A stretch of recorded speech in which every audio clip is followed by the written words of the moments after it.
Sejam todos muito bem-vindos ao Teologia, mais uma edição do podcast do Tchê.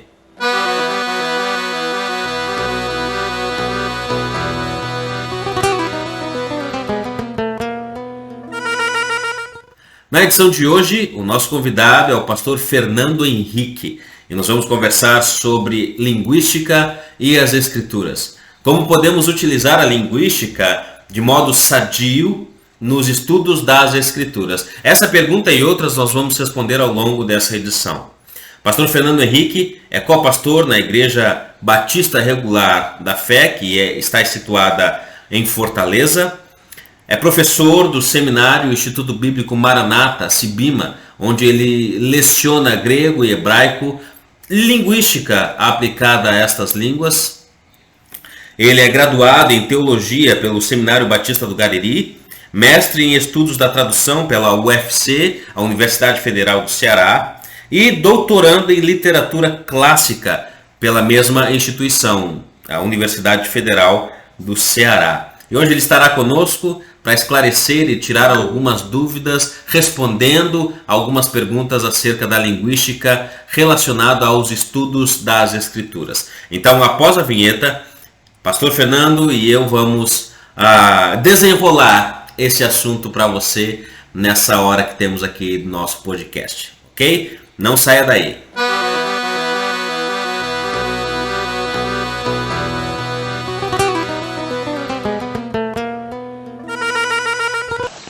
Professor Fernando Henrique, seja muito bem-vindo ao nosso canal, ao podcast do Tchê, para termos um tempo de conversa sobre linguística e a Bíblia. Na verdade, não vai ser uma conversa equiparada de nível, até porque eu não entendo tão bem quanto tu entende sobre o assunto, vai ser mais um aprendizado do que uma prosa. Já estou com o meu chimarrão aqui, pronto para aprender, e que Deus nos abençoe nesse tempo. Seja muito bem-vindo. Olá, Leandro, pastor Leandro, muito obrigado pelo convite, né? Fico feliz de estar aqui, já vi alguns colegas, tanto professores do Sibima quanto ex-alunos participarem, e espero poder contribuir o que eu conheço de linguística para os estudos da Bíblia, que a nossa conversa aqui seja bastante proveitosa. Massa! Para quem não me conhece, eu me chamo Fernando Henrique, eu sou aqui de Fortaleza, sou um dos professores do Sibima, o pastor Leandro havia estudado, sou o pastor da Igreja Batista Regular da Fé, então tenho servido a Deus nesses dois ministérios, em paralelo com as atividades acadêmicas. Eu estou no doutorado em Literatura Clássica, grego clássico de Aristófanes, voltado então, justamente para o entendimento da língua grega, no âmbito mais geral, mas o objetivo, por exemplo, da minha tese de doutorado é um tema que tem sido estudado ao longo dos 20, 30 anos na língua grega, tanto no grego clássico quanto no grego, que é o aspecto verbal. Eu estou desenvolvendo uma tese, um modelo teórico de explicação a partir de uma abordagem da linguística que eu já tenho utilizado bastante, não só na área de grego, como também na área de hebraico. Então, eu tenho produzido alguns artigos como aplicar a linguística, alguns artigos mais acadêmicos, e as disciplinas aqui no Sibima, elas são muito mais voltadas para grego e hebraico. Então, usar uma linguagem mais acessível na medida do possível para que os alunos consigam entender melhor. Professor Fernando, fala um pouco para nós sobre o seu ministério futuro. Eu sei que o senhor está realizando, está montando, estruturando um curso sobre grego, hebraico, linguística aplicada aos estudos da língua original. Então fala um pouco para nós como é que tem sido esse desenvolvimento, o que o senhor quer, qual é a proposta dos cursos e mais ou menos em que momento o senhor vai colocar para o pessoal se inscrever, para o pessoal se fazer membro desses cursos. Show de bola. É assim, pastor Leandro. Eu tenho um grupo no Telegram na área de grego bíblico. Então, o objetivo desse grupo é justamente apresentar um conteúdo que os alunos não vão ver nas gramáticas tradicionais e que não vão ter acesso por N razões a um tipo de conteúdo em língua inglesa, né? Norte-americano, até em outras línguas mesmo. Então, nesse grupo, já tem aí mais de 100 pessoas lá no Telegram, o alvo é apresentar um conteúdo diferenciado, usando a linguística com um aspecto mais didático de como aplicar isso aí, porque eu tenho um alvo maior. Sim. O alvo é de realmente criar uma plataforma de línguas, não de aprendizado de outras línguas, mas de estudo da língua grega, da língua hebraica, aprendizado de linguística. Então, permitindo Deus, por volta de dezembro, novembro e dezembro, eu irei iniciar o meu curso de língua grega. Do básico, você não sabe nada de grego e hebraico, no caso de grego especificamente. Se você não sabe nada de grego, você não sabe nem o alfabeto, você começar desde o alfabeto, o curso ele vai ter vários níveis, nível básico, nível intermediário e um nível mais avançado. Todos esses níveis usando a linguística, levando em conta a própria dinâmica da língua, o próprio conhecimento do aluno, procurando ser o mais palatar possível, mas ao mesmo tempo trazendo conteúdo que você veja que isso vai trazer grandes benefícios para a interpretação do texto bíblico. Então, permitindo Deus, em dezembro, eu irei iniciar esse meu curso lá no Telegram, no grupo de Telegram Destravando Grego, eu já apresento um pouco dele. Massa, muito bom, professor. Já tens um aluno, sou eu.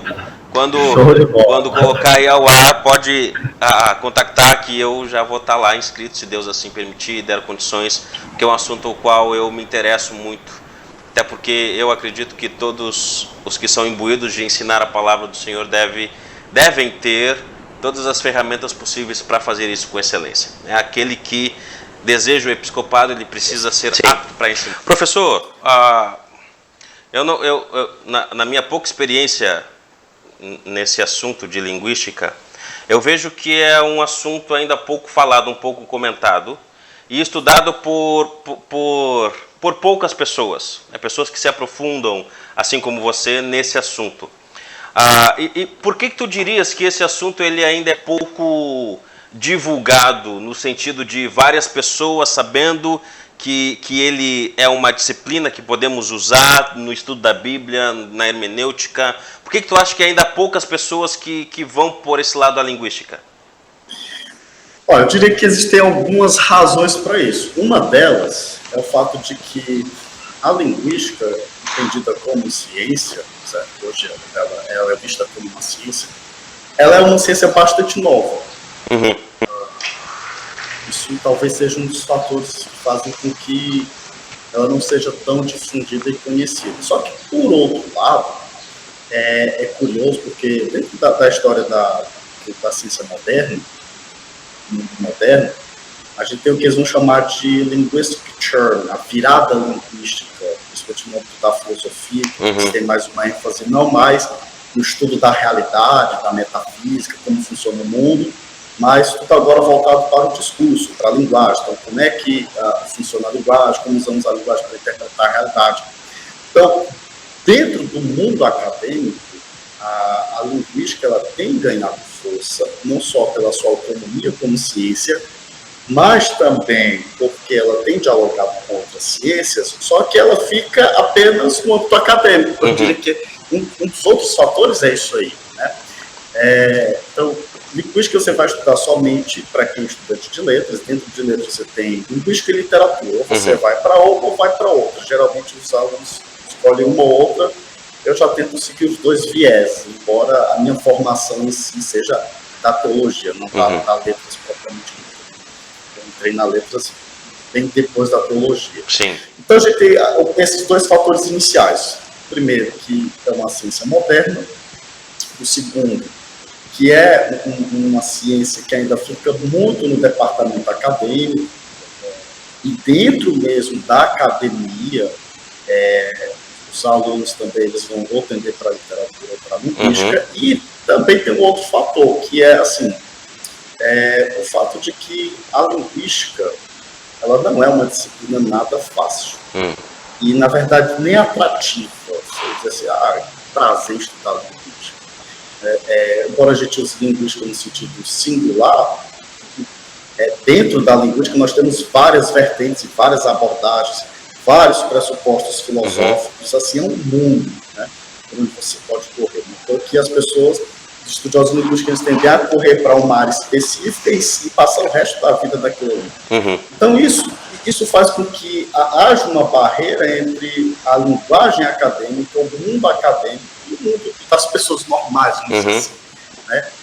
Daí que a linguística ela não é muito bem vista. Quando a gente pensa nos estudos bíblicos, de modo mais específico, eu diria que existe um fator que é um certo preconceito com a linguística. Porque, por alguns motivos. Um deles, algumas vertentes da linguística, elas têm pressupostos que são, assim, que vão de encontro à Bíblia. Por exemplo, eu poderia dar um exemplo disso com a chamada análise do discurso, análise crítica do discurso, de viés marxista. De modo que, quando a pessoa pega um termo linguístico, ela coloca tudo assim no mesmo balaio, no mesmo saco. Não é bem assim, certo? Isso faz com que, então, a gente perceba que há um certo preconceito em falar de linguística, em virtude de determinados pressupostos de algumas correntes da linguística, até mesmo seu surgimento com o estruturalismo. E há também, com isso, um certo receio em virtude de, será que a linguística não pode ser uma inimiga da nossa teologia sadia, né? Dos princípios ortodoxos da teologia? Certo? Então, eu diria que existe também isso aí, né? Mas, e também tem o fato de que, um outro aspecto é que a linguística nos estudos bíblicos ela é mais recente ainda, muito mais recente. Eu diria que aqui mesmo, em Fortaleza, eu seja um dos poucos, assim, também com o Dr. Roque, que está do lado, professor de grego no Cariri, né? Então, a linguística ela é muito recente nos estudos da Bíblia. Eu disse, por exemplo, que a minha área de pesquisa, aspecto verbal, tem sido estudado ao longo de 20, 30 anos, e talvez para as pessoas que não estejam muito inteiradas, elas pensam, nossa, 20, 30 anos é muito tempo, mas na verdade não é tanto tempo assim. Então, isso nos Estados Unidos, eu digo 20, 30 anos, nos Estados Unidos, aqui no Brasil as coisas demoram a chegar. Bem menos. Porque existem, eu comprei recentemente um livro na área de linguística aplicada às preposições no grego, agora 2022, né, que torna muito inviável, custou R$700. Pensa como é que, dentro do contexto brasileiro, um pesquisador brasileiro vai comprar um livro dessa natureza. Então, é uma linguagem muito específica, é algo muito recente, né, e algo que ainda causa um certos calafrios. Porque os pressupostos filosóficos de algumas abordagens linguísticas, de fato, são contrários à escritura. Não é simplesmente assim, eu vou pegar uma abordagem e eu vou aplicar lá a Bíblia e pronto. Não é essa coisa tão pragmática. Você não pode pegar uma ciência sem saber quais são os seus pressupostos. Como é que ela entende a realidade, o mundo. Em algumas áreas da linguística, isso há um certo conflito com a escritura. Interessante essa abordagem que tu trouxe, que às vezes de que a linguística às vezes tem pressupostos que são antagônicas, vamos dizer assim, às escrituras. Como é que, antes de nós falarmos sobre a linguística, para que ela serve, o que ela é, mas como equilibrar essa questão, essa tensão? Ok, eu estudo a linguística, eu sei que ela tem pressupostos que são antagônicos às escrituras, e eu sei que as escrituras, da mesma forma, como é que eu equilibro isso? Bom, eu diria que o que eu vou falar aqui, ele se aplica a qualquer cristão que se detenha a um saber específico. Em primeiro lugar, eu diria que é necessário que, sendo você cristão, eu vou explicar agora a partir da linguística, entender, melhor dizendo, ter uma boa base das doutrinas cristãs. Isso parece uma coisa muito óbvia, mas na verdade isso não é.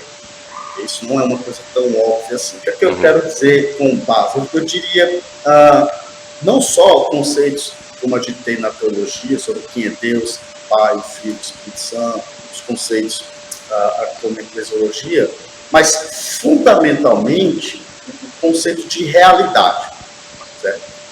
Como nós entendermos o conceito de realidade. E aí, isso que já é algo mais complexo. Qualquer cristão que queira se enveredar na linguística ou qualquer outra ciência, ele tem que ter uma base filosófica sobre o que é a realidade e sobre o que é o conhecimento. Então, são duas bases aí, a metafísica e a epistemologia. Não, porque, como eu disse, não adianta só você pegar uma teoria da linguística e aplicá-la e achar que você está fazendo linguística. Toda ciência vai ter um pressuposto filosófico. Então, embora nós estejamos aqui utilizando o termo a linguística, é necessário que vocês aí que estão nos vendo fiquem atentos para isso. Dentro da linguística em si, na verdade, não há uma homogeneidade. Isso é uma característica fundamental de qualquer ciência. Pode entrar até mais à frente nessa questão. Mas, por hora, entendamos que quando a gente fala em linguística, nós temos várias teorias sobre o que é a língua, o que é a gramática, o que é o sujeito, certo? O que é a linguagem.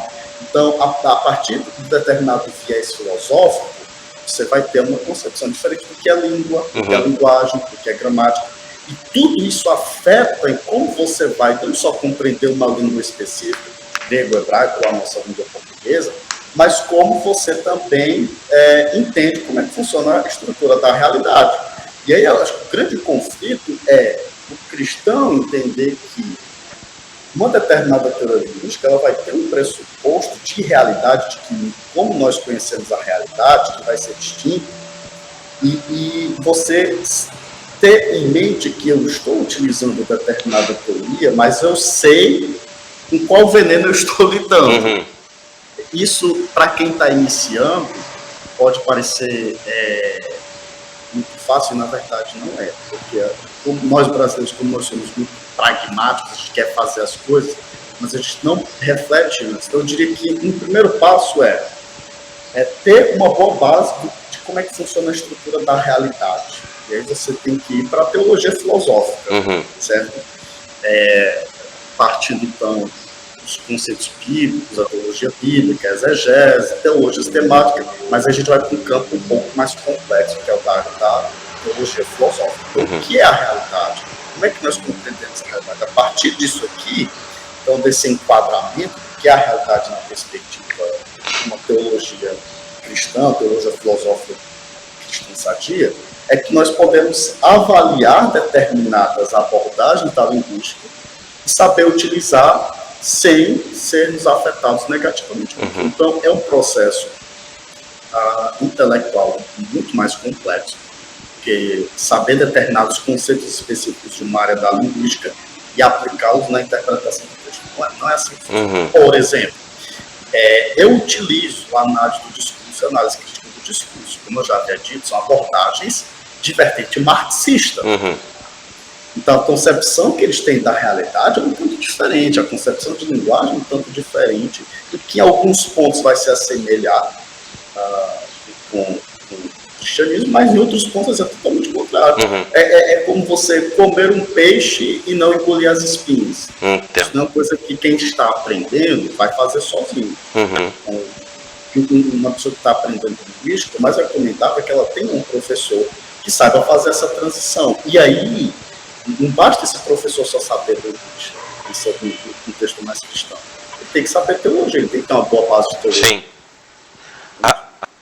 Então, vamos estabelecer aqui, não é só eu pegar um livro de linguística, devorá-lo aqui, ler 1, 2 livros de linguística e achar que eu estou apto aí para a escritura e dizer, bom, vou aplicar a linguística aqui, tudo que eu li, eu aprendi, beleza, eu vou interpretar legal. Não é desse jeito. Né? Até porque eu já tentei fazer isso e não deu certo. Né? É bem difícil. Por quê? Porque agora, como tu estás falando, precisa-se de outros fundamentos para que tu consiga adequadamente aplicar essa linguística, esse conteúdo que tu leu nas escrituras. E o que tu disseste aí é bom pensarmos, porque existe um perigo muito grande, uma vez que você não tem uma base teológica firme quando você estuda essas coisas. Eu não sei se foi isso que tu falou, mas sim, é isso mesmo. É isso mesmo, né?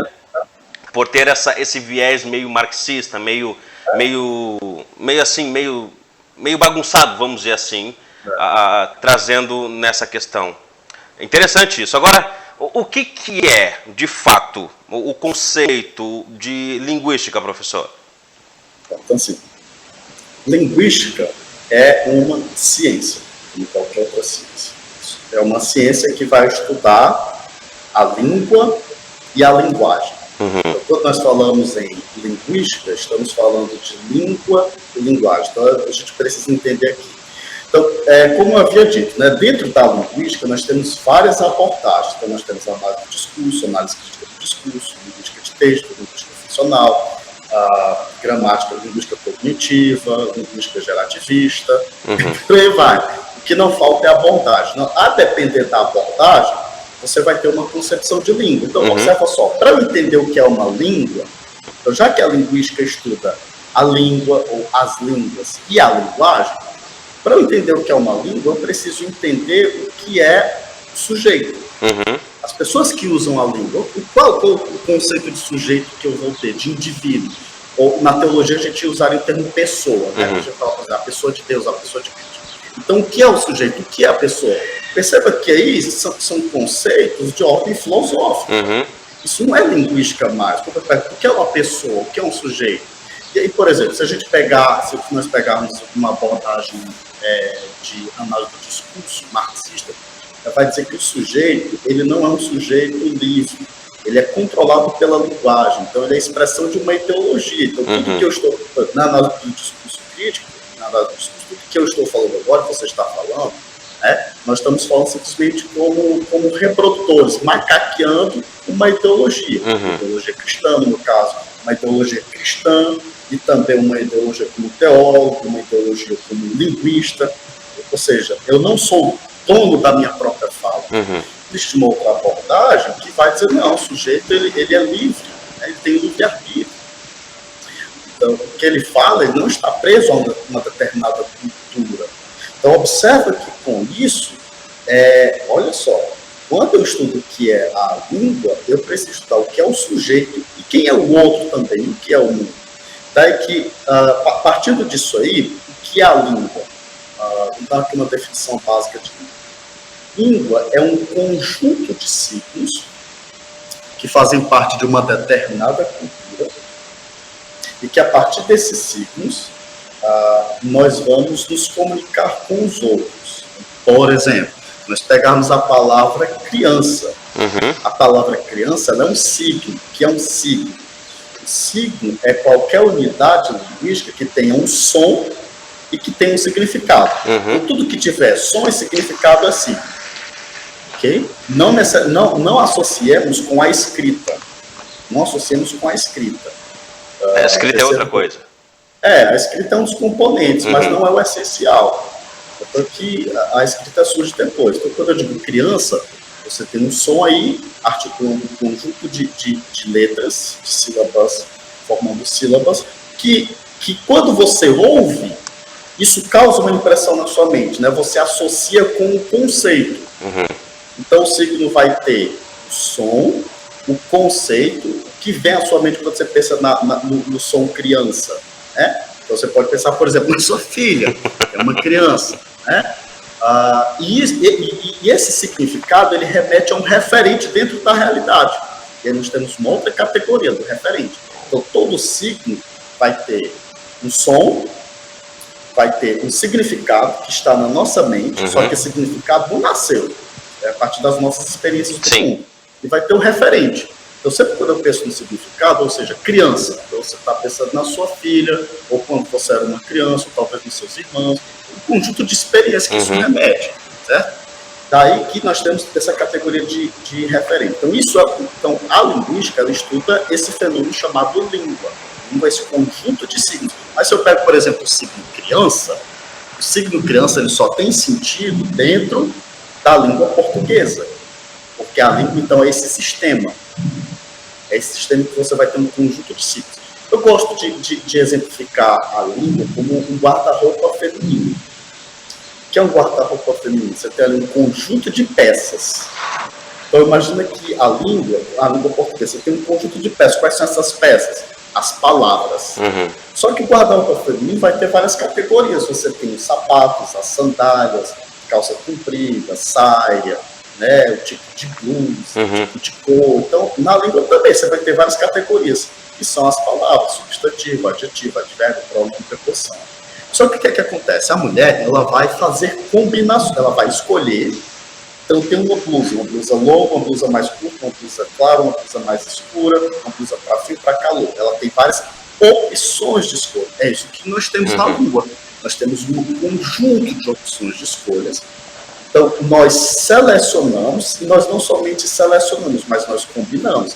A mulher vai combinar, olha, essa blusa com essa saia, com esse par de sandálias, com esse cinto, com esse chapéu.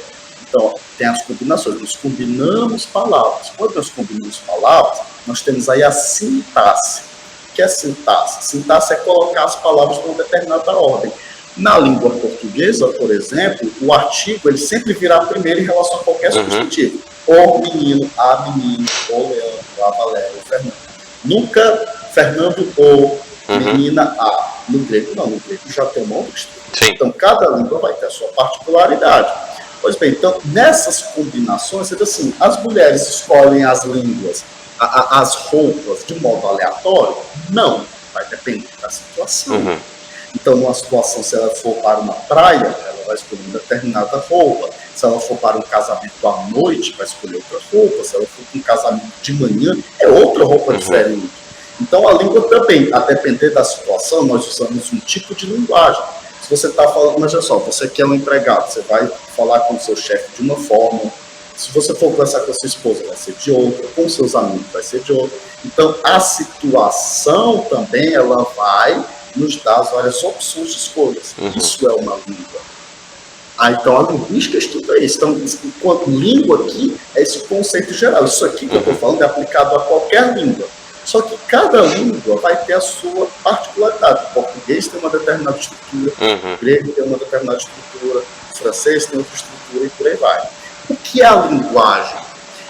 A linguagem é a capacidade humana para realizar duas coisas. A primeira, o que é que nós fazemos com a linguagem? A primeira capacidade é a de nós falarmos das coisas que existem no mundo. Então, quando nós observamos alguma coisa ao nosso redor, nós usamos palavras para falar sobre aquilo ali. Quando surgem novas experiências, nós criamos novas palavras. Então, essas palavras podem vir do estrangeiro ou não, né? As pessoas usam, por exemplo, a palavra crush, né? O meu crush, a palavra, né? Talvez já seja até mais antiga, né? Já esteja até ultrapassada. Então, até perceba, por exemplo, que dentro do nosso contexto cristão, nós usamos também, estamos criando novas palavras, né? Ou seja, a linguagem é a capacidade que o ser humano tem de falar da realidade e de falar também do seu próprio mundo. Um exemplo disso são salmistas. São salmistas. Salmistas, eles usam a língua para expressar o seu mundo interno, sentimentos, emoções, angústias, tristezas, dores, revoltas, ira contra as injustiças humanas, né? É claro que quando a gente pensa em escritores bíblicos, eles estão numa categoria de domínio da linguagem muito maior do que nós aqui, porque os escritores, eles realmente têm uma densidade de conhecimento da língua, de uso da língua, saber como utilizá-la, de percepção da realidade. É por isso que são escritores. Porque hoje em dia o povo pensa que escritor é escrever livro e publicar, né? Não, publiquei o livro, eu sou um escritor, né?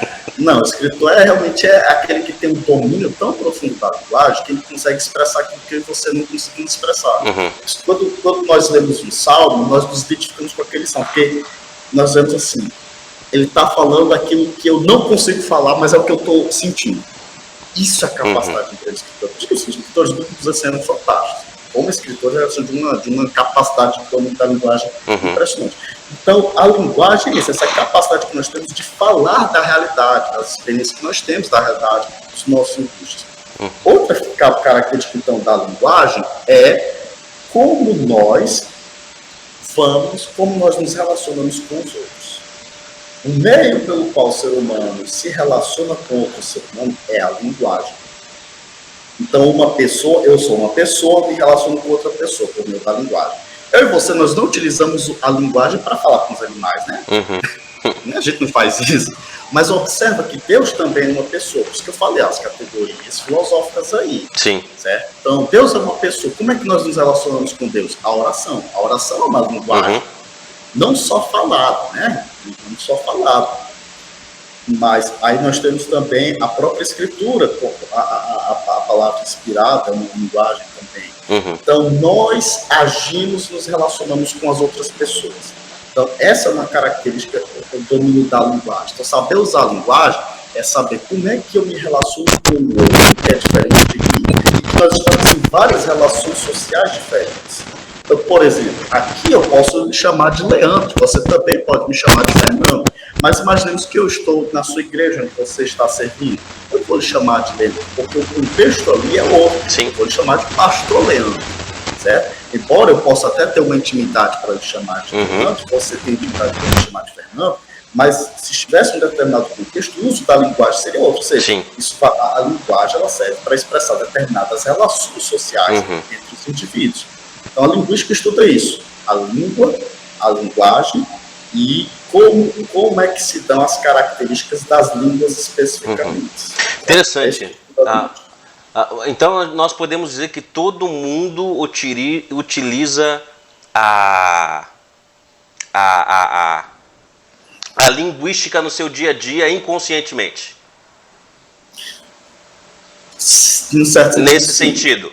Falou, na comunicação, no relacionamento. Então, todos eles se utilizam da linguística inconsciente, sem saber que estão utilizando linguística. Né? Isso é interessante. Agora, quais são os benefícios, pensando nesse comentário, de nós entendermos melhor a linguística, certo? Falou aí várias coisas, e como eu disse, não ia ser uma prosa, ia ser mais uma aula, um aprendizado de fato. Isso aqui está fantástico. Sim. Quais são os benefícios de nós entendermos melhor a linguística? E dentro desses benefícios também temos dificuldades. Então, quais os benefícios e quais as dificuldades que nós temos ao estudar a linguística? Os benefícios, eu diria que são vários. Certo? Um deles, entendermos melhor a nossa língua. Certo? Eu vou partir da tua última fala agora, que é como você havia dito, né? Então, de certa forma, nós intuitivamente usamos a linguística. Né? A gente pode fazer uma distinção aqui entre o conhecimento ingênuo, que é um conceito filosófico, certo? A realidade ingênua, e o conhecimento teorético, que é o conhecimento da linguística. Então, por exemplo, todos nós brasileiros sabemos usar o português, porque se não soubéssemos não haveria comunicação, certamente. Mas o que é que difere a tarefa de um usuário da língua portuguesa ou de qualquer outra língua do linguista? É porque o usuário, ele não vai refletir da seguinte forma: por que é que eu uso um artigo definido no lugar de um artigo indefinido? Quando eu digo assim, o sol. Por que eu não falo, por exemplo, um sol? Hoje, um sol estava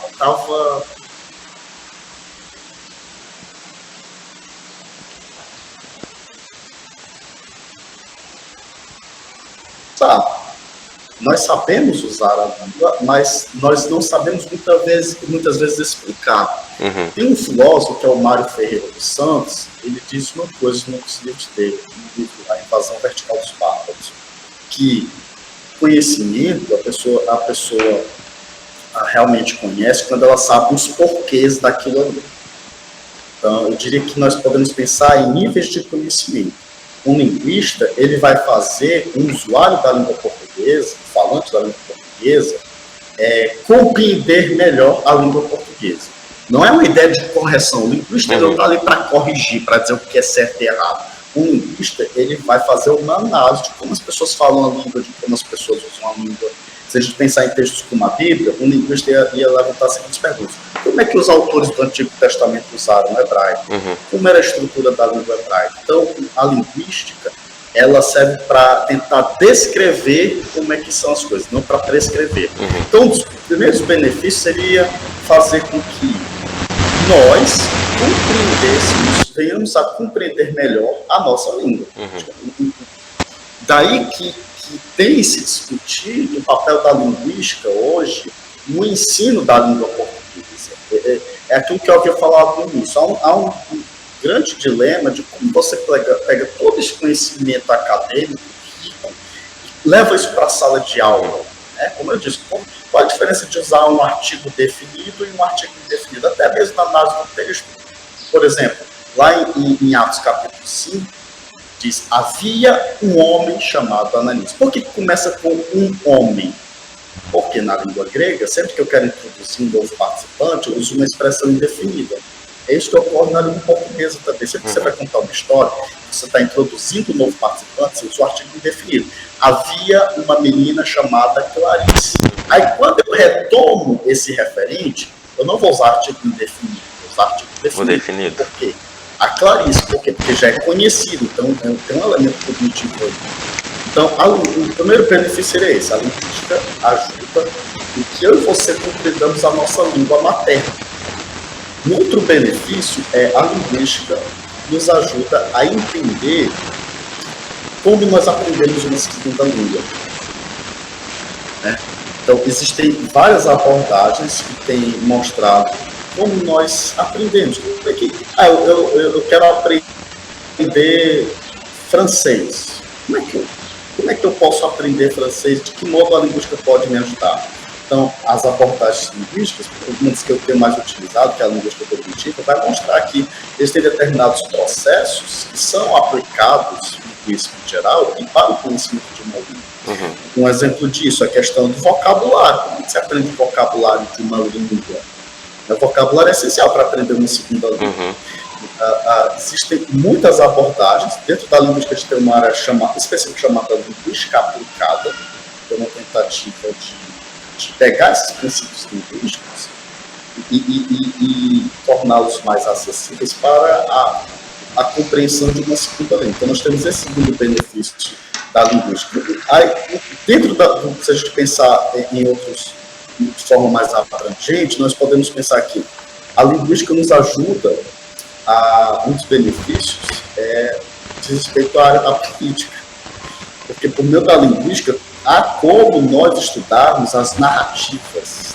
Se a gente pensar no contexto político, não só atual, mas em geral mesmo, a política ela vai ter um conjunto de narrativas que vão causar determinadas impressões na gente. Um exemplo disso, quando você pega a narrativa do aborto, daqueles que são favoráveis ao aborto, quais são os termos que eles usam para o aborto? Você já parou para pensar nisso? Muitas vezes em termos neutros, dissociados de qualquer ideia de valor. Por quê? Porque quer modificar a forma da pessoa de perceber a realidade. Sim. Então, a linguística nos ajuda nesse aspecto, a entender as narrativas políticas, a entender como funcionam as ideologias, as relações de poder. Isso significa dizer o quê? No meio da linguística, você pode utilizá-lo como instrumento de não ser, como a gente usa aqui no Ceará, não ser engabelado pelo discurso político. A linguística ela tem sido aplicada até mesmo em áreas relacionadas à questão de dificuldade de fala. Então, existem crianças que nascem com determinada dificuldade de fala, né? A questão de pronúncia das palavras. No nosso caso, dos estudos bíblicos, a linguística, ela nos ajuda, um dos benefícios para nós cristãos é a compreendermos como funciona o grego e o hebraico. São talvez um dos maiores benefícios. Então, existem estudos muito recentes que têm mostrado determinadas características da língua grega, da língua hebraica, que até então não havia, existiam determinados dúvidas. Por exemplo, no grego, tem o que a gente chama de voz média. Nós temos na língua portuguesa a voz ativa, a voz passiva e a voz reflexiva na língua portuguesa. Por muito tempo, por influência da gramática do latim, alguns estudiosos usavam o termo voz média como sinônimo de reflexiva, ou seja, eu fiz uma ação que eu mesmo sou o agente e o receptor daquela ação. Mas, com a linguística, tem se mostrado que a voz média não é isso. Essa não é a ideia de voz média. Por exemplo, no hebraico a gente também tem a ideia de voz média, certo? Então, um outro benefício, se a gente for pensar ainda nos estudos bíblicos, são princípios de interpretação. A linguística nos fornece princípios de interpretação dos textos, que eles são universais. Ou seja, eles podem ser aplicados para qualquer análise do texto. Por exemplo, eu exemplificar agora com a ideia do aborto, por que os defensores do aborto vão dar nomes diferentes para o aborto? Porque eles estão recategorizando, é a ideia de referenciação. Quando faz isso, você muda a percepção das pessoas da realidade. Sim. Então, para quem é defensor da vida, o aborto, o próprio conceito do aborto, ele tem um elemento criminal de assassinato, né? Então, quando você mudou o termo, você faz as pessoas pensarem de modo diferente. Observe, então, que esses princípios, um caso muito interessante de referenciação, lá quando Jesus está conversando com o jovem rico, ele chega para Jesus e como eu faço para chegar à vida eterna? Aí Jesus vai usar alguns termos, como a perfeição, né, o reino dos céus. Por que ele está usando termos diferentes para o mesmo referente? Ele está apresentando aspectos diferentes. Então, isso afeta na interpretação do que Jesus está dizendo. Né? Então, assim, em termos de benefícios, quando a gente pensa assim, em dificuldades, eu diria que a maior dificuldade é a linguística, ela é uma ciência, algo bem complexo. Se eu disser para você que a linguística é fácil, não é. Para quem quer estudar como autodidata a linguística e para aplicar para o texto bíblico, vai ter muita dificuldade. Não sei que você seja assim, uma pessoa diferenciada. Eu lembro de colegas que eles fizeram letras, estudaram os conceitos da linguística, estudaram a linguística, mas eles tinham dificuldade de pegar esse conhecimento da linguística e usar na interpretação do texto bíblico. Não é uma tarefa fácil. Então, como é que você faz isso? Com o professor, não sei que você realmente seja um autodidata. Eu diria que uma das grandes dificuldades é saber bem os termos. Porque saber um conceito é saber as bases filosóficas. E aí realmente é uma questão de dedicação para aquilo. Sim. Né? E você requer. Aí tem um esforço imaginativo que eu pego aquilo ali e aplico para determinada análise, para determinado texto, ou para o aprendizado de uma língua. Esse esforço imaginativo é o que a gente chama de aprendizado, é o que a gente chama de ensino. Ensino é isso, como você transpõe essa barreira. E aí você tem um mediador, que é o professor, que vai orientar o aluno para isso. Então, eu diria que uma outra dificuldade também no nosso contexto brasileiro é porque, assim, a linguística ela não tem um objetivo da interpretação bíblica. Então, quando você pega lá um livro de linguística, do Fiorini, principalmente da linguística, Miguel Koch, Mônica Cavalcante Magalhães, esses grandes autores da linguística brasileira não estão interessados em estudar a Bíblia. Então, eles só querem descrever como funciona a língua, a linguagem, o texto. Ou seja, eles não estão pensando tanto em aplicações. A linguística ela tem um objeto específico de estudo, que é a linguagem. Certo? Daí que é necessário que você tenha professores para isso. O professor vai ser esse mediador. Encontrando sozinho, a dificuldade vai ser muito maior. Certo? E talvez uma outra dificuldade esteja justamente porque como é que eu vou pegar esses conceitos complicados e aplicá-los, apresentá-los para o aluno. Certo? Então, eu diria que a questão mais pedagógica aí seria a forma de lidar com essa barreira. Certo? Aí, outra dificuldade eu já até havia mencionado, é até financeira mesmo, porque você não tem os livros em português, boa parte das pessoas não sabem inglês, né, esses sabem os livros são caros, e aí talvez a grande dificuldade seja que, se a gente olha assim no mercado editorial, não há um interesse, até mesmo por questões econômicas, que você não vai conseguir traduzir esse livro que eu comprei de R$700. Quem é que vai querer traduzir? A editora vai querer publicar um livro desse para uns pingados de professores e alunos estudarem. Né? E também eu diria que uma das dificuldades está atrelada ao fato de que tem poucas pessoas aqui no Brasil, dentro do nosso contexto cristão evangélico, que lidam com a linguística. Então, isso faz com que seja menos popular. Eu não diria que tem um caráter elitista. De certa forma, a linguística tem como uma ciência, em geral, tem. Mas se dá muito em identificar assim, um campo muito restrito de poucas pessoas. Eu até ia comentar essa questão da escassez de material e escassez de pessoas produzindo esse material. O que eu vejo é que tem... Assim, e mesmo o material que temos ainda é pouco. Eu diria que é pouco. E não é na nossa língua. Então essas coisas dificultam para aquele que quer aprender, para aquele que quer se aprofundar um pouco mais no assunto, né? Ou tu tem que saber inglês ou uma outra língua, ou tu tem que sair do Brasil para poder estudar mais profundamente o tema, ou achar alguém no Brasil que tenha competência o suficiente para produzir o conteúdo e também achar alguém que queira publicar o conteúdo. Né? Então, isso dificulta muito a divulgação, vamos dizer assim, da ciência, dessa ciência, da linguística.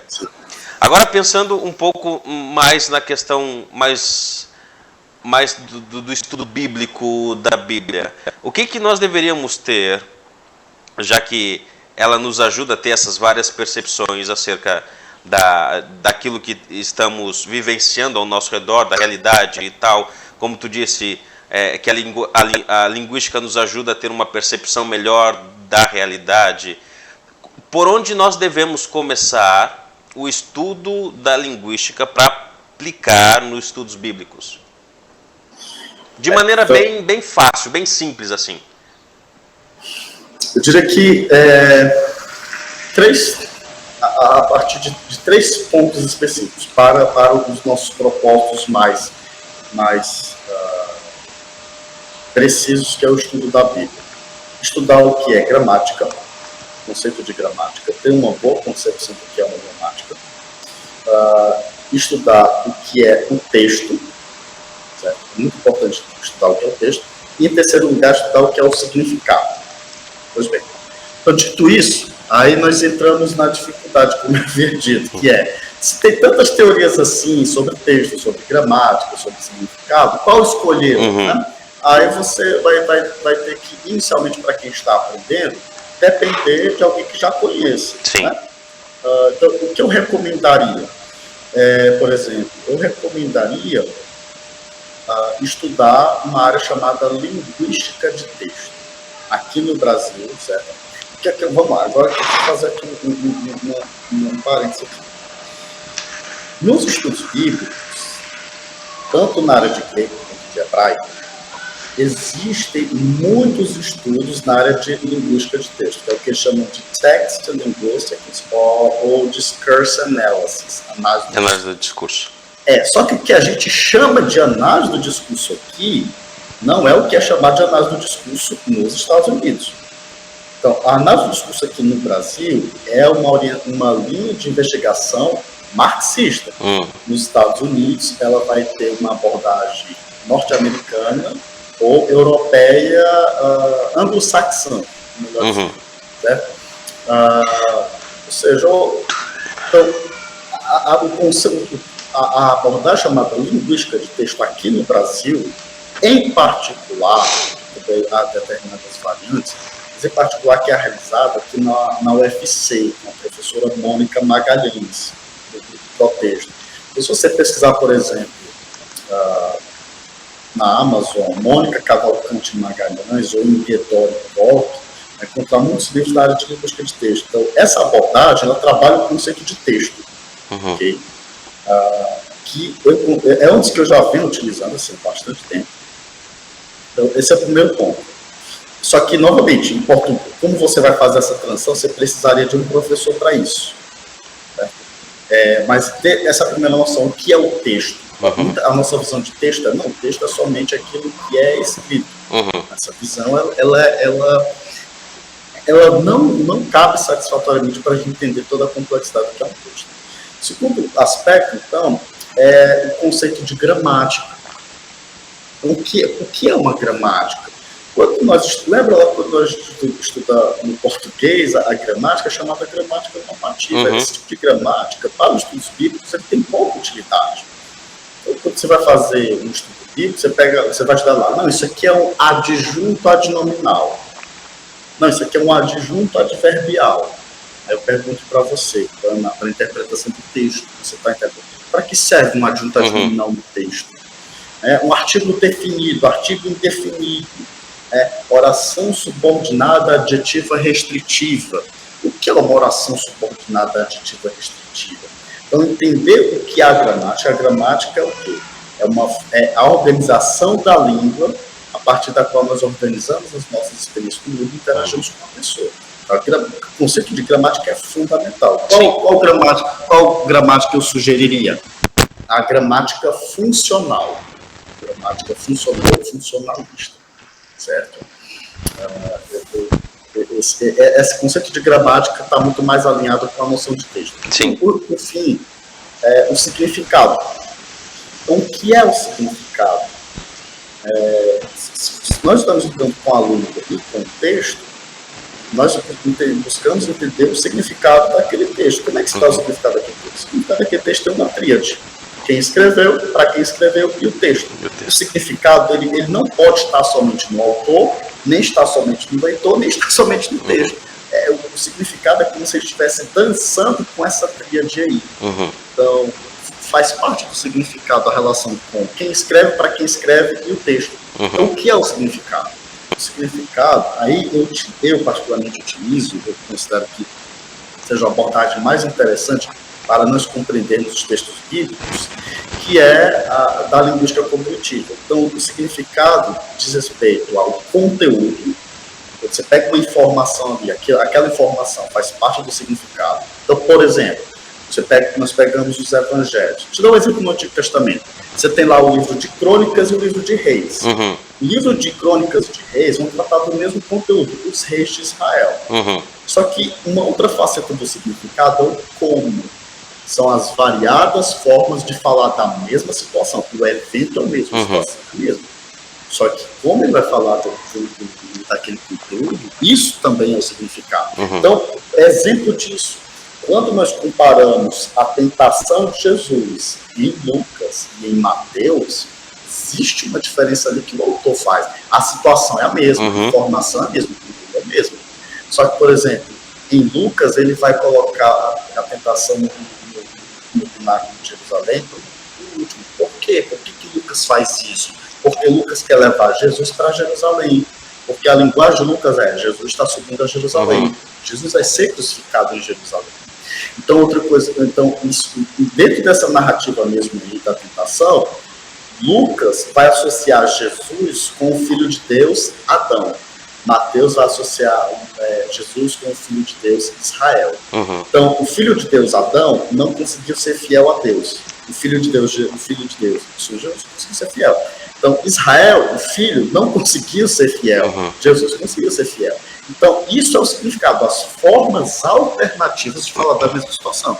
É como se eu dissesse assim, o prefeito da cidade de Fortaleza revitalizou a cidade. Não é a mesma coisa de dizer a empresa MRV revitalizou a cidade, ou os trabalhadores revitalizaram a cidade.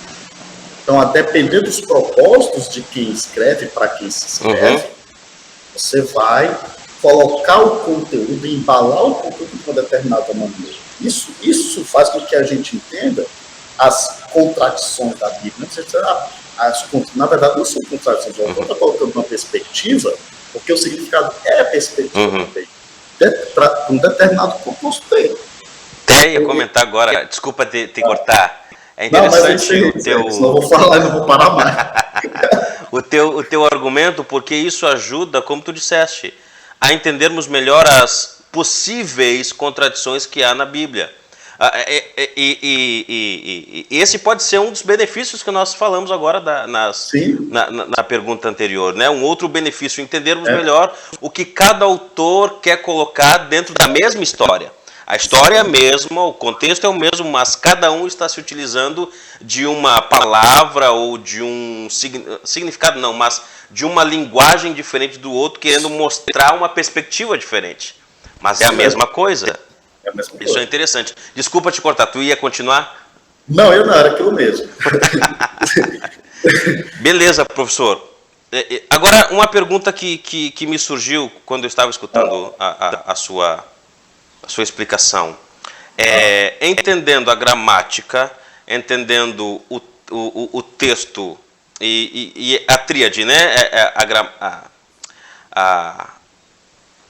Os pilares, a gramática, o texto e o significado. Ok. Eu entendendo certinho essas coisas, como eu consigo, vamos dizer assim, é a mesma aplicação para o grego e o hebraico do que para as traduções que nós temos? Eu preciso me utilizar da mesma estrutura de linguística, vamos dizer assim, para entender o grego e o hebraico e a tradução, ou eu preciso aplicar de maneira diferente? Pronto, eu diria que a resposta é sim e não. Sim, porque todos esses princípios, eles podem ser aplicados a qualquer língua, certo? Qualquer língua, a qualquer tipo de texto. Esses princípios que eu enunciei aqui, texto, gramática e significado. Só que cada língua tem as suas particularidades. Então você tem um processo de adaptação. Deixa eu dar um exemplo disso. Quando a gente pega Filipenses capítulo 2, olha só, Filipenses capítulo 2, versículos 5 ao 11, que vai falar, né? Tem de vós a mesma atitude que houve em Cristo Jesus, esvaziou a si mesmo, em figura humana, né? É interessante porque ali, ele pega o verbo esvaziar-se, e aí ele vai utilizar, em alguns desses verbos, orações em gerúndio, ou orações em particípio, que lá no grego é o particípio. Então, qual é a função ali? Nesse caso aí, bate, porque as traduções, elas conseguem captar a estrutura do participular. Quando você tem a oração principal, esvaziar-se, ele esvaziou-se, assumindo, esse assumindo é o que a gente chama, na língua portuguesa, na gramática tradicional, de oração reduzida de gerúndio. Mas isso não é um particípio. No grego é um particípio. No português, não. No português é um gerúndio. O gerúndio, ele expressa muito bem o particípio do grego. Lucas vai trabalhar muito isso, principalmente no livro de Atos. Então, qual a função aí, no português, desse gerúndio? É especificar, é detalhar o que é esse esvaziamento. Então, o esvaziamento de Jesus, em Filipenses, é Jesus tornar-se humano. Que na teologia sistemática, nós diríamos que é o primeiro estágio de Jesus. Sim. Encarnação, né, morte, sofrimento. Então, olha só, existem aspectos, então, que as nossas traduções, a depender da tradução também, porque cada tradução vai ter uma filosofia de tradução diferente. Você tentar um pouco nessa questão. Isso vai influenciar também na análise linguística, certo? Eu vou tocar um pouco nesse ponto. Mas, então, só que existem aspectos da língua que da língua grega que não dá para captar no português. Por exemplo, a chamada voz média. Quando o João, no Apocalipse de João, ele vai utilizar a voz média. Okay? Então, lá no começo do capítulo 1 de João, João que se apresenta como profeta ali da revelação de Jesus Cristo, ele diz assim, as coisas que devem acontecer. Só que lá no grego é o que a gente chama de voz média. Então, a voz média, ela significa o quê? João está envolvido. Aquilo ali vai afetá-lo. E aquilo vai afetar os seus leitores. Só que em português não dá para pegar isso. Então, qual é a dificuldade? A dificuldade é que, embora existam semelhanças, existem determinadas particularidades da língua grega ou hebraica que no português não dá para captar. Agora, existem outras estratégias que o tradutor faz. Por exemplo, lá, olha só, lá em Gênesis, quando Deus diz assim, certamente morrerás. Se tu comeres, certamente morrerás. Certamente, vamos lá, quando a gente pega a gramática tradicional, certamente, o que é o certamente? É uma expressão adverbial de modo. Essa é a gramática tradicional. Isso aqui para interpretar o texto não ajuda em nada. Só que a linguística, ela tem dito, afirmado uma coisa. Existem determinados advérbios que são advérbios modais. O que é essa ideia de modal? É quando eu uso expressões adverbiais para imprimir a minha avaliação. Eu estou avaliando coisas, tipo assim, infelizmente o Flamengo não ganhou o Campeonato Brasileiro. Eu sou flamenguista. Eu tenho bom gosto, vocês conseguem já notar isso com bom gosto, né? Quando eu digo infelizmente, perceba que eu estou fazendo uma avaliação. certo? Então, não dá para você interpretar, infelizmente, como um advérbio de modo. Aí, quando diz lá, certamente morrerás, no hebraico é uma estrutura que não tem como se traduzir, porque no hebraico você tem lá um infinitivo e um verbo do imperfeito, que a gente traduzia assim, se fosse traduzir literalmente o hebraico. Morrendo, morrerás. Isso não existe, isso não é língua portuguesa. É que nem muitas vezes as pessoas dizem assim, você estudou a respeito, você estudou sobre? Estudou sobre? Em português isso não existe, isso é inglês. Porque no inglês você pode terminar sentenças com preposições, mas no português não. Então a gente muitas vezes pega uma língua e mistura na nossa língua. Então, aí como é que a tradução pegou? Ela usou certamente, porque no hebraico, esse infinitivo, morrer, se eu traduzir como infinitivo, morrer, morrerás, traz a ideia de que Deus está se comprometendo.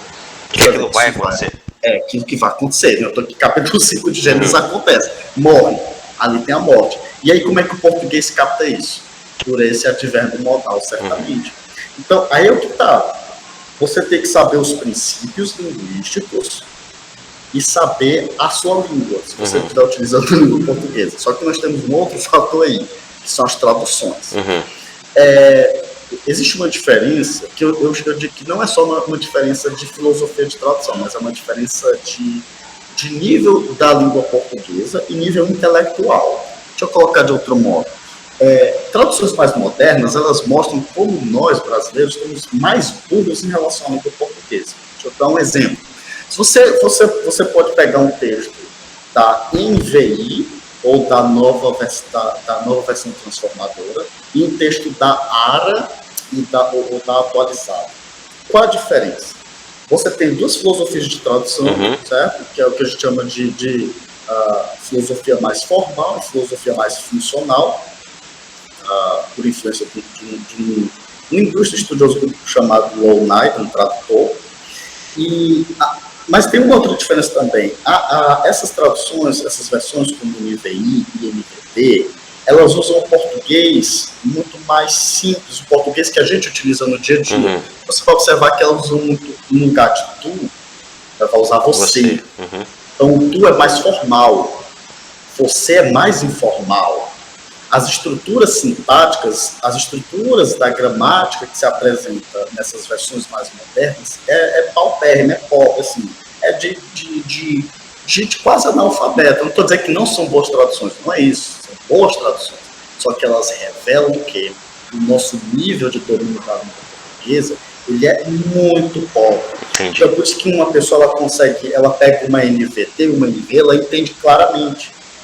Ela entende porque está fácil. Mas por que está fácil? Óbvio, ele rebaixou, a tradução rebaixou o nível da linguagem, é por isso que está fácil. Aí você pega, por exemplo, uma ARA e uma atualizada, elas vão usar estruturas, como eu falei, oração reduzida de gerúndio, oração reduzida de partícula. Quando eu digo assim, quando amanheceu, fomos à escola. Isso é uma linguagem mais comum, quando amanheceu. Mas se eu disser ao amanhecer, ou amanhecendo, fomos à escola. Então, amanhecendo, uma oração reduzida de gerúndio. Ao amanhecer, oração reduzida de infinitivo. Essa é uma linguagem mais curta, mais complexa, mais difícil de ser entendida, certo? O português, ARA e atualizada, usam muitos desses tipos de orações. São orações, estilisticamente, do ponto de vista estilístico, muito mais bonitos, certo? Do ponto de vista poético.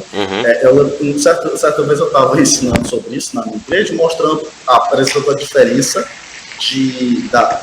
dessas versões no texto de Gênesis capítulo 1. Então o texto vai usar a palavra escuridão, outro vai utilizar a palavra trevas. Trevas tem um sentido mais poético do que escuridão. Certo? Sim. Então tem esse elemento também, até porque assim, se a gente... A Bíblia, ela tem, no geral, né, principalmente quando a gente vai para o texto do Antigo Testamento, ela tem um caráter poético assim, que é uma coisa fantástica. E que, em virtude da pobreza da língua portuguesa, por causa nossa, por nossa causa como usuários, a gente tem que levar isso também em consideração, entende? E aí tem um fator de que, assim, toda tradução, ela é também uma forma de entender, de interpretar o texto. Sim. Certo? Mas, assim, em linhas gerais, sim, dá para você aplicar, Mas você, se não souber como é que funciona a estrutura da língua portuguesa, não tem como. Perfeito. Professor, como, por exemplo, como pastores, nós sabemos que é importante nós estarmos por dentro de pelo menos a maioria das ferramentas que estão ao nosso favor para termos uma melhor interpretação da Bíblia, para que possamos ensinar de maneira excelente para a igreja. É isso que Jesus espera de nós, que sejamos aptos a ensinar. Essa é uma dos pré-requisitos para aqueles que desejam o episcopado. Ele precisa ser apto para ensinar. Digamos que, por exemplo, é uma das perguntas que eu usei até uns episódios sobre crítica textual.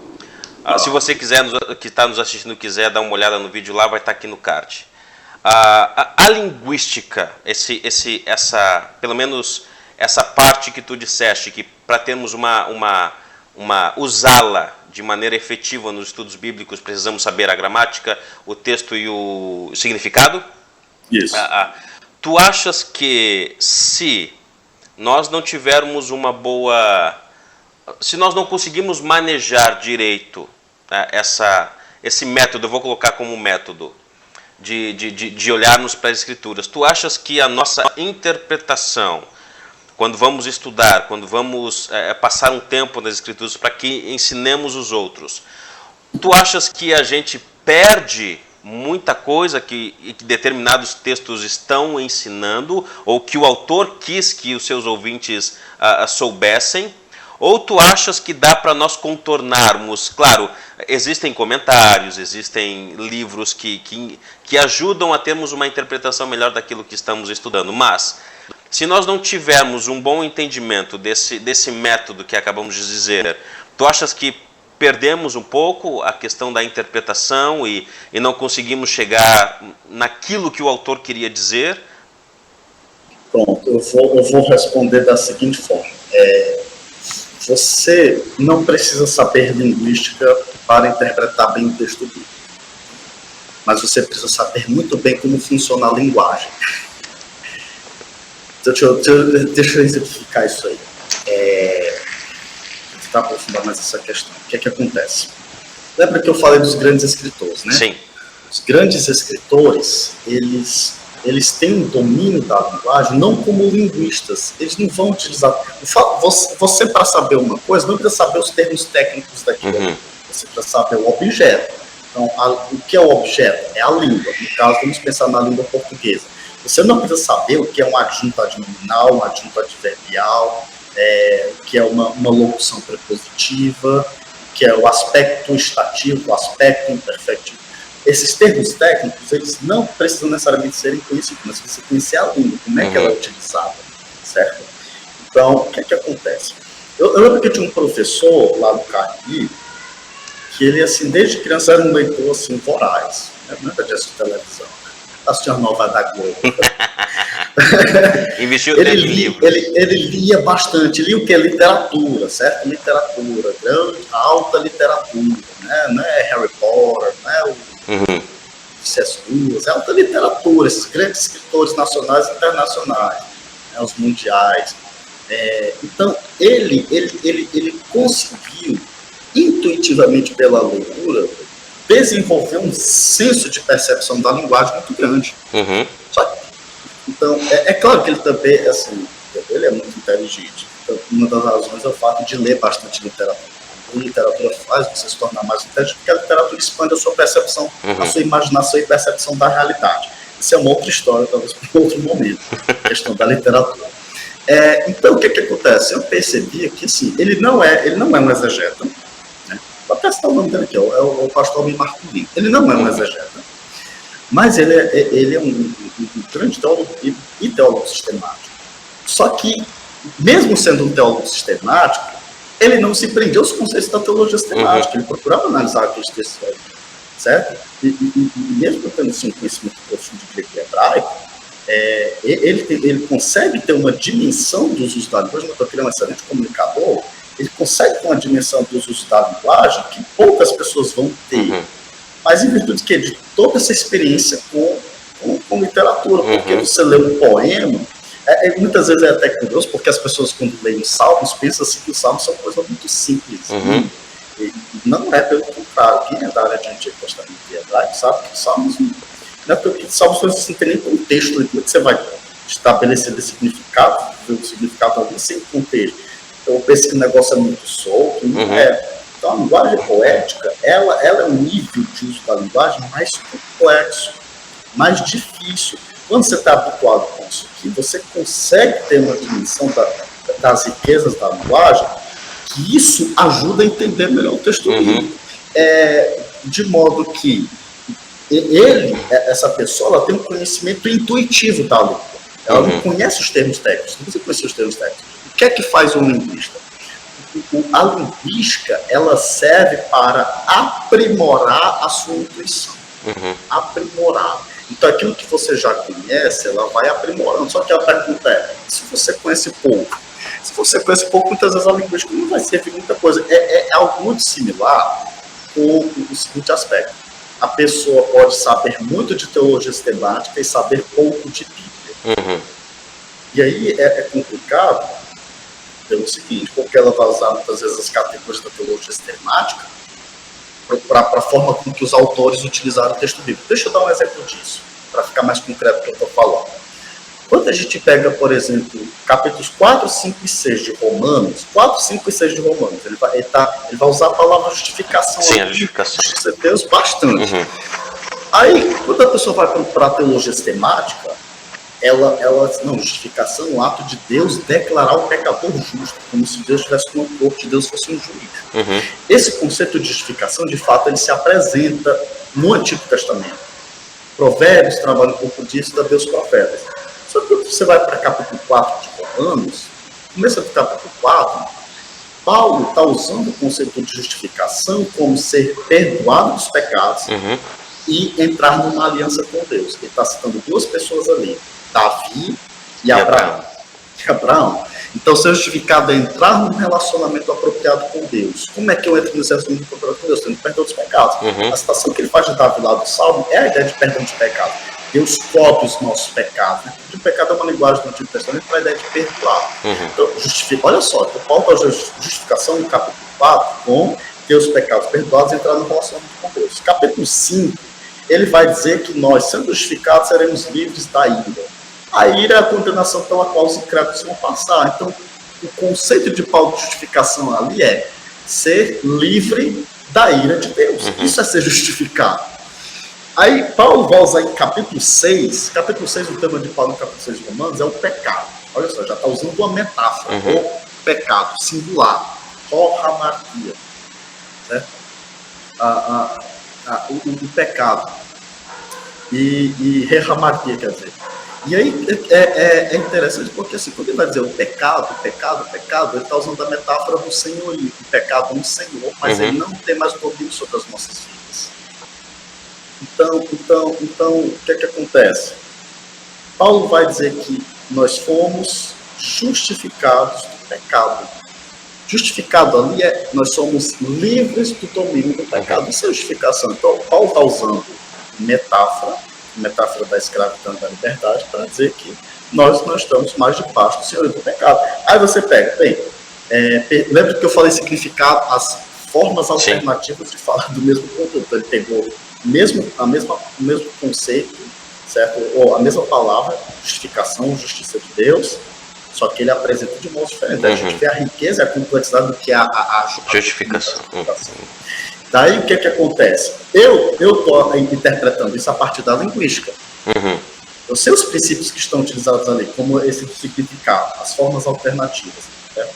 Porém, como é que o leitor leigo pode lidar com isso? Tendo essa bagagem imaginativa de leitura para perceber, olha, Paulo aqui está usando conceito de modo diferente, está usando determinadas metáforas. Né? Até o conceito de regeneração é utilizado muitas vezes no Novo Testamento, não como uma ideia que a gente às vezes interpreta de uma mudança interna, que é a consideração sistemática, mas regeneração é justamente a restauração cósmica, então nós fazemos parte do mundo. Esse é o conceito lá em Mateus. Então, observamos com isso que uma pessoa que tem uma bagagem de leitura muito grande, de alta literatura, leitura, ela vai ter essas dimensões, essas sutilezas do significado. Essas sutilezas que o autor coloca, certo? Mas que, se ela tiver a linguística, isso é refinado, isso é aprimorado. Né? Perfeito. Então, eu diria assim, você precisa da linguística? Não, mas se você não tiver domínio da linguagem, você não vai adiantar nada. Então, o domínio da linguagem está por quê? Leitura de grande literatura. Da mesma forma, a pessoa ela pode saber muito, e é o ponto, você pode saber muito de linguística, mas se você não tem essa bagagem imaginativa, também não vai servir. Não vai servir. É que não é a pessoa saber muito de teologia sistemática, mas se ela não souber de Bíblia, não tiver contato com os textos bíblicos, ela vai pegar o quê? O conceito dela ali da teologia sistemática e engessar no texto aqui. Muito bem. Né? E aí você está indo de encontro à noção de intencionalidade do autor. Certo. Era isso que eu ia comentar agora contigo. Tu deste uma explicação muito boa quanto aos conceitos que Paulo usa para justificação. Às vezes tem pregadores ou pastores que tentam engessar o conceito do Novo Testamento de qualquer forma naquilo que Paulo está trazendo. Ou seja, de alguma maneira ele está, como tu disseste, engessando o que Paulo está trazendo de novo, vamos dizer assim, acerca da justificação, porque a justificação ela traz um conjunto de coisas que acontecem, não só essa parte legal no sentido de tornar inocente o pecador, mas ela também traz essa questão de livrar da ira, de tirar do domínio do pecado, como se... É legal que Paulo ele personifica o pecado. Em várias questões ali, o pecado como um senhor, como um soberano. E, de fato, a justificação, ela nos tira, ela nos liberta do poder desse soberano que é o pecado. E isso é legal de nós entendermos. Sim, quer comentar? Não, por exemplo, você pega essa personificação do pecado, é um conceito literário que a gente utiliza, né? A personificação é uma figura de linguagem. Sim, exatamente. Então, isso aí entra até no outro debate, que não é tanto o caso aqui, mas de perceber que a teologia que é construída pelos autores do Novo Testamento, além de ela ter uma base muito forte do Antigo, ela vai ter esse elemento metafórico figurativo. Paulo usa o conceito de nova criação. É uma metáfora a partir do Antigo Testamento. O conceito de novo êxodo que Marcos usava, né? Então, a gente percebe, e essa é uma das facetas. A linguística cognitiva tem trabalhado muito isso, que nós aprendemos uma língua, que nós nos comunicamos usando muitas metáforas. Sim. Não é só da literatura. É verdade. E aqui, mais uma vez, muito boa essa última explicação sobre Romanos. Eu já tinha visto isso de maneira a perceber essas diferenças, né? Eu sempre me cobrava, só abrir um parênteses aqui, sempre... Por que eu não consigo ver nesses textos aqui como outros já pregam, né? E na minha mente, às vezes, era condicionado de que eu tinha que trazer o conceito de inocência para aqueles textos ali, 4, 5, 6. Mas a gente vê que, de alguma maneira, e aqui eu não sei se vale ressaltar esse ponto, que às vezes a teologia sistemática, ela às vezes... E eu vou ter cuidado aqui em falar, porque talvez alguém assistir pode me crucificar, mas às vezes ela é falha, né? Às vezes esquecemos de que a teologia sistemática, quando nós usamos em determinados textos, nós forçamos o texto aí com a teologia sistemática do que é sistemática aí pelo que o texto está dizendo. Eu não sei se tu concorda comigo, eu não sei se tu me corrige se eu estiver errado. Isso aí entraria porque assim, eu gosto da linguística, mas gosto muito de literatura também. Então, a teologia sistemática, para você fazer uma boa teologia sistemática, você tem que ter um bom desenvolvimento imaginativo, certo? De percepção das possibilidades de existência, de possibilidades da realidade. Daí que, quando você não tem isso, você entra em conflito. Não é? Paulo está usando justificação aqui nessa acepção, mas aqui numa outra acepção, e aqui numa outra acepção. Então parece uma contradição, né?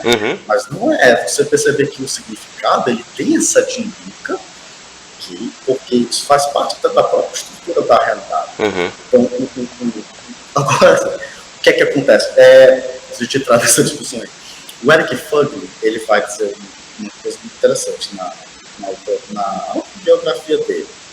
Um capítulo ele vai falar sobre o mundo moderno, e ele diz que o mundo moderno tenta criar sistemas.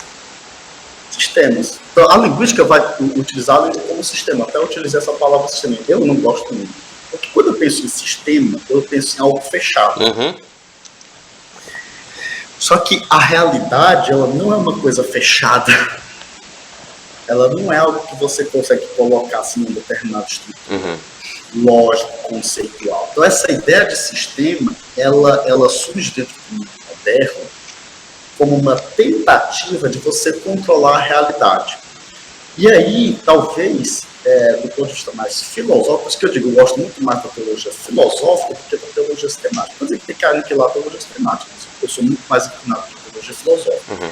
Então, quando você quer fechar um sistema usando determinados conceitos, você precisa trabalhar uma coisa.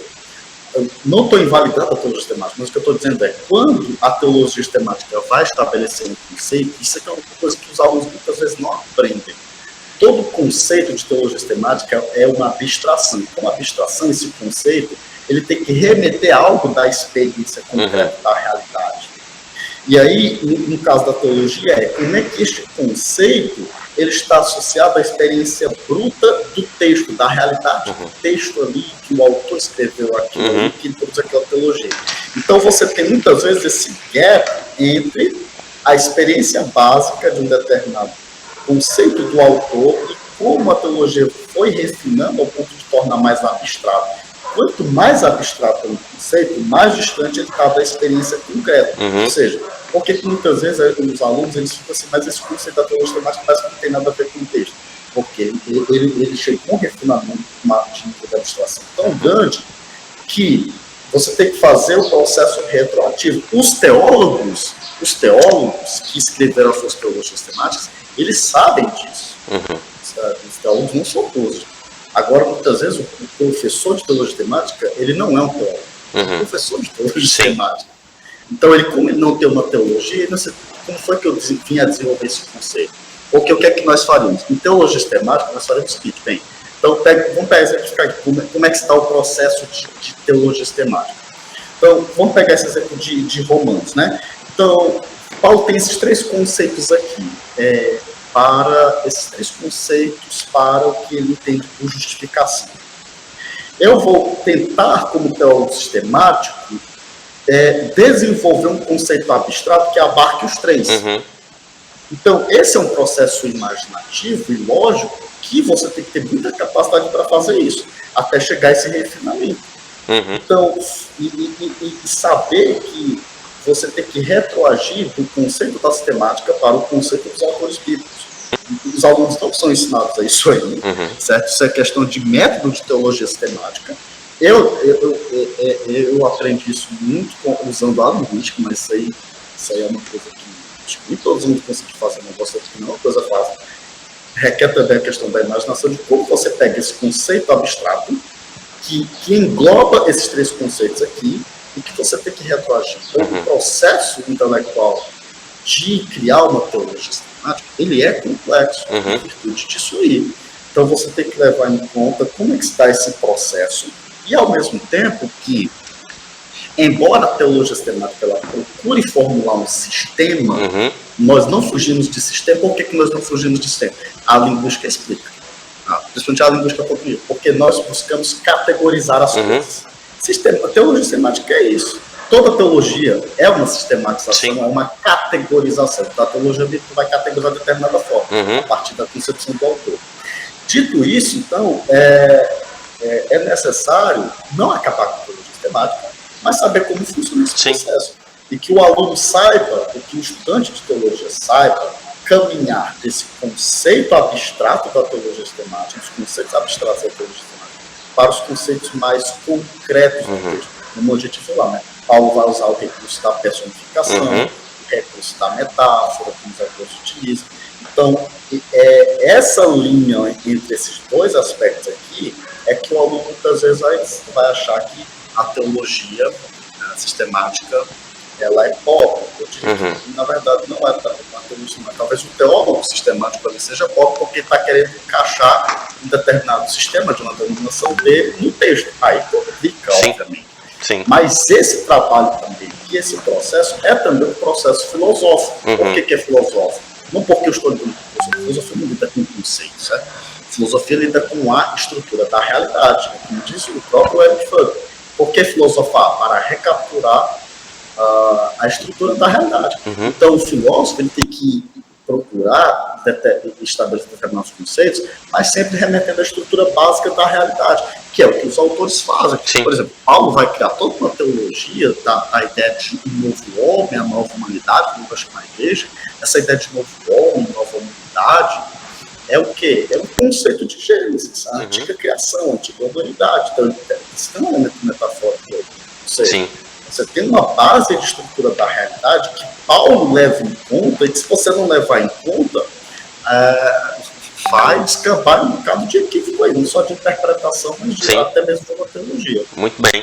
Eu particularmente gosto da teologia bíblica, né? Ela me ajuda a entender o que o autor quis dizer acerca de determinados conceitos, né? E me ajuda também a entender como um conceito que ele está dizendo, no que ele está escrevendo, como eu, vamos dizer assim, a linkar com outro conceito acerca da mesma coisa, sabe? E aí eu completo, isso aqui também é isso aqui. Então eu particularmente, na minha humilde teologia, eu prefiro a teologia bíblica do que a teologia sistemática, não que ela esteja, que eu tenha preconceito com a sistemática, até porque a nossa formação, né, vamos dizer assim, ela é mais sistemática do que outra teologia. Tanto é que a nossa famosa teste doutrinário no final do ano é uma teologia sistemática. Então, mas enfim. Professor, já temos aí mais de 1 hora conversando sobre linguística. Eita, já foi 1 hora. Já. E assim, foi assim sem eu perceber, né, porque tem sido muito bom o tempo aqui, muito instrutivo, muito esclarecedor.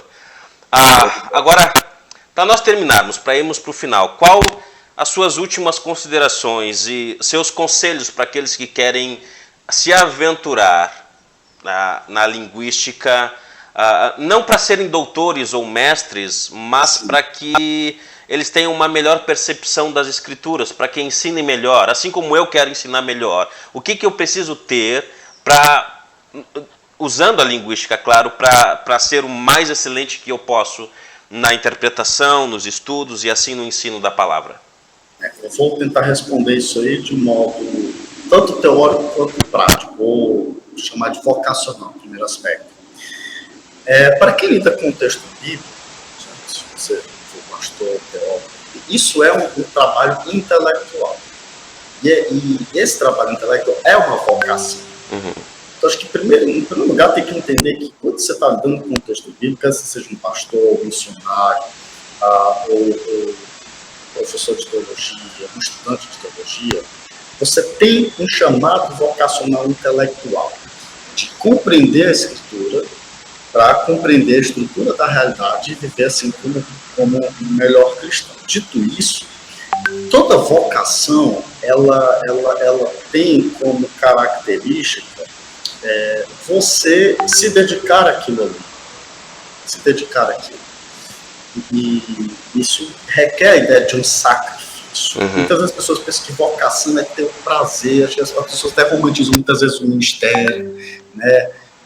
Ministério missionário, ministério pastoral, e quando vem as agruras do ministério, você assim, mas não era isso que eu imaginava, que você quer receber a glória, que eu ia ser conhecido, que eu me tornar pastor famoso, né? Então, como trabalho intelectual, o estudo da Bíblia, como vocação intelectual, isso tem que ser feito na solidão da sua presença com a presença de Deus, está na presença de Deus. Todo trabalho intelectual, ele é algo solitário, certo? Então, no texto bíblico é isso. Por que eu estou dizendo isso? Porque é uma coisa que ninguém vai ver. Sim. Porque talvez você não receba fama por isso aí. Então, Então, estudar a linguística seria uma forma instrumental de você aprimorar esse seu trabalho intelectual. Né? Antes de tudo, quando eu fui estudar linguística, por que eu comecei a estudar linguística? Porque eu vi que eu era um analfabeto funcional. Peguei um texto do Machado de Assis e eu sabia gramática tradicional. Todos os conceitos da gramática tradicional. Se eu fazendo nas gramaticais, eu faria. Só que eu não entendi o texto do Machado. Eu disse assim, eu sou um burro. Eu não consigo entender o Machado. Óbvio que o Machado é muito inteligente, não é para qualquer um, mas também eu vi que mais de 20 anos eu consegui interpretar um texto, ou seja, eu sabia que eu era um analfabeto funcional. Então eu fui estudando linguística, só que a linguística não era suficiente, eu tive que estudar, ler muita literatura também. Mas a linguística, assim, me ajudou a entender a língua portuguesa, certo? Isso é uma coisa de... Aí, normalmente, é uma questão de vocação, você leva anos para isso aí. Agora, talvez eu esteja colhendo algum fruto, né? As pessoas saberem, me conhecerem, coisa assim do tipo. Mas essa não é a intenção inicial. Mas eu sou burro, como é que eu lido com a minha burrice de não compreender a linguagem? Então, e aí eu vi muito depois como isso seria muito benéfico para o estudo da Bíblia. Então, eu vejo a linguística hoje não como um fim em si mesmo. O estudo de grego e hebraico não é um fim em si mesmo, certo? Mas como ferramentas a partir das quais, e no caso a língua portuguesa também, então, língua portuguesa, linguística, grego e hebraico, como ferramentas a partir das quais eu vou aprender melhor a Bíblia e assim procurar ser um cristão menos desgraçado do que eu sou, né? Na bondade de Deus. Então, eu diria que assim, o que você pode fazer é perseverança, começar a estudar aos poucos. E de modo prático, procurar alguém que faça isso. Né? Quem pode fazer isso? Olha, não é porque eu estou aqui não, mas... Professor Fernando Henrique. Caso alguém tenha interesse, né, entre em contato comigo depois, entre em contato com o pastor Leandro, através dos meus contatos, porque é algo com o qual eu tenho me dedicado. Não é que eu pego a linguística, uso a linguística para interpretar melhor o texto bíblico. Eu fui para o seminário querendo aprender grego e hebraico. Eu fui para o Caribisa, porque eu queria entender melhor como é que funciona a escritura. Então, o nosso alvo fundamental é você entender a escritura para que a escritura nos transforme pelo Espírito Santo na bondade de Jesus. Então, eu diria que em termos práticos, assim, né, você saber quem entende o negócio pode lhe dar o caminho das pedras. Modéstia à parte, né, eu acho que eu sei alguma coisa de grego, de linguística, de hebraico e de Bíblia. Muito bem. A propósito, o professor Fernando foi meu professor no seminário, no meu último ano ali ensinando grego, né, o grego 3, grego 4. Eu lembro que eu não fui o melhor dos alunos, na verdade eu acho que eu fui um dos piores alunos, mas na graça do Senhor Jesus e na benevolência do professor eu fui aprovado.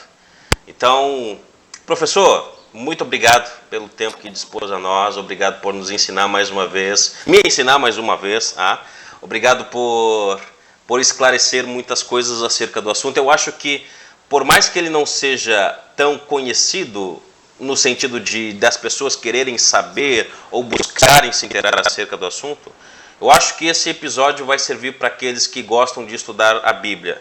Principalmente aqueles que são pastores e gostam de ensinar. Eu acredito que se esses que vão nos assistir tiverem um pouco mais de entusiasmo acerca da linguística, principalmente nesse aspecto que falamos, para estudar a Bíblia, para ensinar, já vai ser um bom começo. Né? Aqui temos apenas um pontapé. Se você quiser saber mais sobre linguística, eu vou deixar aqui na descrição do nosso vídeo o contato no Instagram do professor Fernando. Se você quiser saber mais, entre em contato com ele. Ele possivelmente vai me passar depois outros contatos que vai estar aqui na descrição do vídeo. Tá ok? Então, professor, obrigado, viu, mais uma vez. Deus abençoe você e que Deus continue lhe usando no avanço do reino aonde o senhor está. E que mais pessoas, mais alunos do seminário, mais pessoas que estão perto do Senhor na academia sejam abençoados pelo seu conhecimento e que vejam Jesus em você. Eu acho que o objetivo maior é esse, que Jesus seja conhecido. Então, muito obrigado, muito obrigado. Um abraço. Forte abraço.